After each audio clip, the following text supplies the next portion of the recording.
नमस्कार, मुंबई गेटवे में आपका स्वागत है। मैं हूं राहुल पांडे।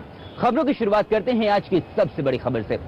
भारत में आईएसआई और डी कंपनी की बड़ी चाल से हटा पर्दा। इसके अलावा आपको बताएंगे कि पाकिस्तान के कराची शहर में लगा अंडरवर्ल्ड के सौदागरों का मजमा। लेकिन सबसे पहले एक नजर इस वक्त की हेडलाइंस पर। भारत में डी कंपनी और आईएसआई की चाल से हटा पर्दा। देश में फैलाया करोड़ों के जाली नोट का कारोबार, अर्थव्यवस्था को बनाया निशाना। दाऊद के भाई अनीस इब्राहिम की बेटी की शादी में कराची शहर में लगा अंडरवर्ल्ड के लोगों का मजमा। मुंबई हमलों के आरोपी टाइगर ब्लेवन ने भी की जश्न में शिरकत। मुंबई में छा रहा है बुर्के वाली महिला का आतंक। एक बार फिर एक अस्पताल से नकाबपोश महिला ने एक मां को जुदा किया उसके मासूम से। और मुंबई में ईद की खुशियों के बीच तैयारियां जोरों पर। बकरीद में कुर्बानी के लिए मुंबई लाए गए लाखों बकरे।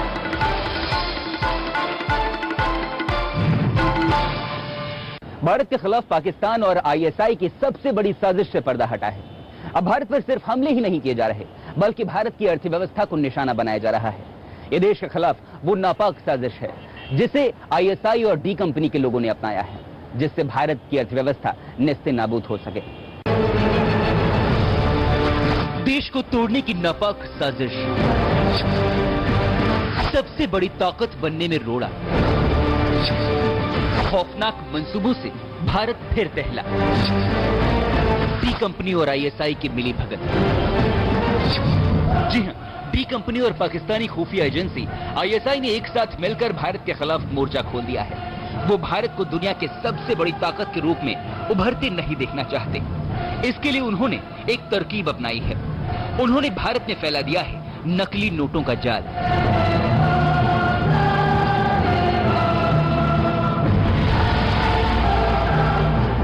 भारत में करोड़ों रुपए के नकली नोटों का जाल फैलाकर उन्होंने भारत की अर्थव्यवस्था पर निशाना साधा है। पिछले कई सालों में भारत में नकली नोटों का जाल काफी बढ़ा है। साल 2006 से 7 के बीच रिजर्व बैंक ऑफ इंडिया ने 2 करोड़ 31 लाख रुपए के नकली नोटों की पहचान की। 2007 से 8 के बीच 5 करोड़ 49 लाख रुपए के नकली नोट पकड़े गए और 2008 से 2009 के बीच आरबीआई ने 15 करोड़ 57 लाख रुपए के नकली नोट डिटेक्ट किए। इससे आप अंदाजा लगा सकते हैं कि कितने बड़े पैमाने पर डी कंपनी और आईएसआई ने मिलकर भारत की अर्थव्यवस्था को नेस्ते नाबूद करने का प्लान बनाया है। जब ये अनऑथराइज करेंसी की बात आती है, नकली करेंसी की बात आती है, तो आईएसआई की मदद से ये जो करेंसी छापी जाती है, लेकिन एक बार करेंसी यदि छप गई तो उसको मार्केट में कैसे उतारा जाए, उसके लिए एक यंत्रणा चाहिए, उसके लिए एक सिस्टम चाहिए। और वो सिस्टम जो है यूज करने के लिए जो है दाऊद को जो है मुझे लगता है यूज किया जा रहा है फेक करेंसी के मैटर्स में। आपको बता दें कि नकली नोटों को इतनी बारीकी से और टेक्नोलॉजी का इस्तेमाल करते हुए बनाया गया है कि कोई भी इन्हें देखकर गच्चा खा सकता है। भारतीय बाजार में उतारने से पहले डी कंपनी के गुर्गों और आईएसआई ने हाई क्वालिटी के पेपर का इस्तेमाल किया और सूत्रों की माने तो ये नोट पाकिस्तान के क्वेटा शहर में एक सरकारी प्रिंटिंग मशीन में ही छापे गए। यानी साफ है कि दहशतगर्दों ने भारत को निशाना बनाने के लिए हर वो चाल चली जिससे देश को नुकसान पहुंचे। आगे हम आपको बताएंगे कि आखिर ये नोट भारत में कैसे पहुंचते थे और डी कंपनी आईएसआई के साथ मिलकर किस तरह काम करती है। आप बने रहिए हमारे साथ, आपको मिलेगा हर सवाल का जवाब।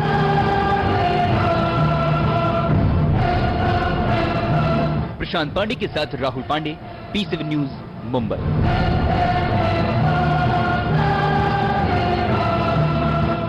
जी हां, यह है देश को तोड़ने की सबसे बड़ी नापाक साजिश। अब हम आपको बताते हैं कि आखिर डी कंपनी और आईएसआई के लोगों ने क्या मॉडस ऑपरेंडी अपनाई, किस तरह उन्होंने भारतीय बाजार में जाली नोट उतारे और यहां की अर्थव्यवस्था को निशाना बनाया।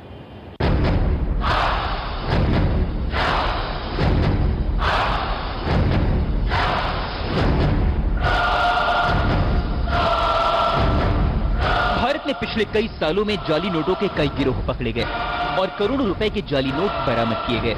सबसे चौंकाने वाली बात यह है कि पिछले 5 सालों में अब तक करीब 2000 करोड़ रुपए के जाली नोट बरामद किए जा चुके हैं। सूत्रों की माने तो इसमें से 70% हिस्सा टेररिस्ट और राष्ट्र विरोधी ताकतों को जाता है। लेकिन सबसे बड़ा सवाल है कि आखिर भारत में इतने बड़े पैमाने पर नकली नोटों का जाल फैलाने के लिए किस तरह डी कंपनी और आईएसआई ने मिलकर काम किया। आखिर उन्होंने क्या मॉडस ऑपरेंडी अपनाई, तो हम आपको बताते हैं। सूत्रों की माने तो डी कंपनी और आईएसआई एक साथ मिलकर सिंगापुर, थाईलैंड और यूएई जैसे देशों में नकली नोट छापते हैं, जिसमें वो आधुनिक प्रिंटिंग मशीन और कागज का इस्तेमाल करते हैं, जिसके बाद वो सारे जाली नोट नेपाल, बांग्लादेश और श्रीलंका के जरिए भारत पहुंचाए जाते हैं। जब उसको आईएसआई का सपोर्ट मिल रहा है तो जो फेक करेंसी तैयार की जा रही है, काफी कुछ जो है चूंकि पाकिस्तान के आईएसआई सपोर्ट कर रही है, तो उनकी जो प्रिंटिंग की जो हाई लेवल की उनके नोट्स की यंत्रणा है, शायद उसको यूज किया जा रहा हो और इसीलिए जो है उस फेक करेंसी को पकड़ना जो है मुश्किल होगा। अब डी कंपनी और आईएसआई बांग्लादेश और श्रीलंका के रास्ते का ज्यादा इस्तेमाल करने लगी है। वजह है कि पाकिस्तान के रास्ते पर भारतीय इंटेलिजेंस की निगाहें पिछले कुछ सालों में ज्यादा पैनी हो गई हैं।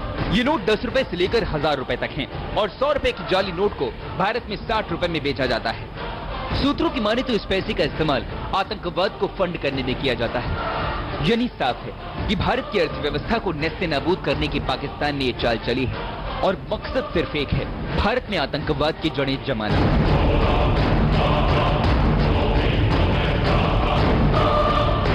प्रशांत पांडे के साथ राहुल पांडे, P7 न्यूज, मुंबई।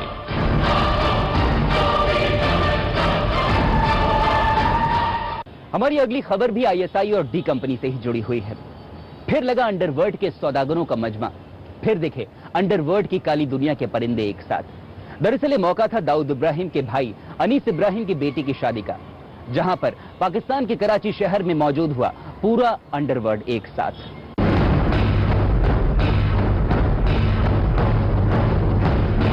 भारत के पड़ोसी मुल्क पाकिस्तान में फिर लगा जुर्म के सौदागरों का मजमा। पाकिस्तान के कराची शहर में अंडरवर्ल्ड के बेताज बादशाह दाऊद इब्राहिम कासकर से लेकर जुर्म की दुनिया के कई बड़े नाम एक ही छत के नीचे इकट्ठा हुए। इतना ही नहीं, इस जश्न में शरीक हुए पाकिस्तानी खुफिया एजेंसी आईएसआई के बड़े अधिकारी।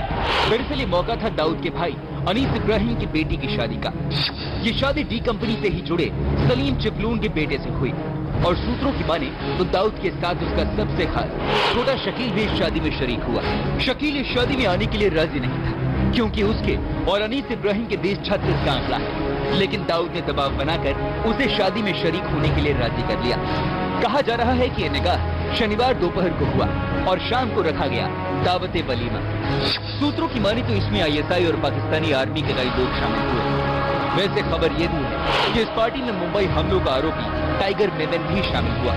वही टाइगर मेमन जिसकी खबर मुंबई पुलिस और इंटरपोल को भी नहीं है। टाइगर के खिलाफ रेड कॉर्नर नोटिस भी जारी किया जा चुका है। इसलिए टाइगर मेमन आज भी दाऊद के साथ है, वो इसलिए कि उनकी एक आइडियोलॉजिकल अलाइनमेंट पहले से ही बना पड़ा है कि उनको जो है टेररिज्म की घटना करते हुए मुंबई में जो 93 में बॉम्ब ब्लास्ट का अंजाम हुआ वो एक बहुत बड़ा फैक्टर है। और दोनों में एक चीज और कॉमन है कि दोनों साथ ही चलेंगे, साथ ही डूबेंगे, क्योंकि दोनों ने मिलकर 93 का बॉम्ब ब्लास्ट की साजिश रची है। सूत्रों की माने तो दाऊद के परिवार में अब उसके भाई नूरा की बेटी की शादी ही बाकी है, लेकिन उसकी उम्र भी काफी कम है, इसलिए दाऊद चाहता था शादी में ज्यादा से ज्यादा लोग जमा हों। बहरहाल कराची में हुए खुलेआम डी कंपनी के इस जश्न से एक बात तो साफ है कि उसका ठिकाना पाकिस्तान ही है, जहां से वो बेतरतीब अपने काले कारनामों को अंजाम देता है। प्रशांत पांडे के साथ राहुल पांडे, P7 न्यूज, मुंबई। फिलहाल वक्त तो चला है एक छोटे से ब्रेक का। ब्रेक के बाद आपको बताएंगे कि आखिर कौन है वो बुर्के वाली महिला जिसने मुंबई शहर में फैला दी है दहशत।